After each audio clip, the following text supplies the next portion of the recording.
Il Policlinico di Palermo ha segnalato alla magistratura e all'AIFA il decesso di un insegnante di 46 anni, Cinzia Pennino, morta in seguito a una trombosi. Alla donna era stato somministrato 11 giorni prima il vaccino anti-Covid. La paziente è giunta al Policlinico Paolo Giaccone di Palermo il 24 marzo in condizioni molto critiche, con trombosi profonda estesa e una storia amnestica nella quale è presente anche una somministrazione vaccinale, dice il nosocomio in una nota. Nonostante i trattamenti avanzati e le cure prestate dai sanitari, è deceduta.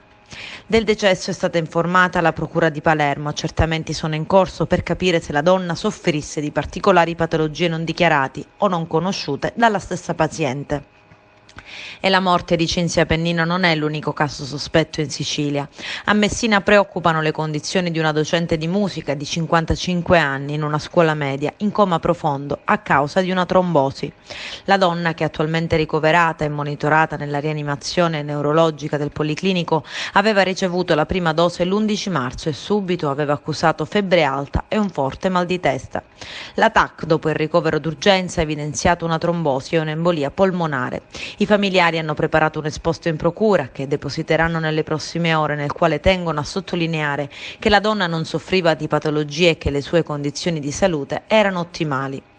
Un'altra segnalazione è scattata per una donna di 70 anni attualmente ricoverata in gravissime condizioni nel reparto di rianimazione dell'ospedale San Giovanni di Dio di Agrigento.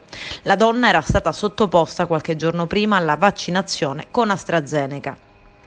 Ma i casi sospetti in Sicilia non finiscono qui. A Gela sono state sequestrate le cartelle cliniche di Zelia Guzzo, docente di 37 anni, di cui è stata dichiarata la morte cerebrale per trombosi ed emorragia al cervello, che si era sottoposta a vaccinazione con AstraZeneca. E poi ci sono le inchieste di Catania e Messina.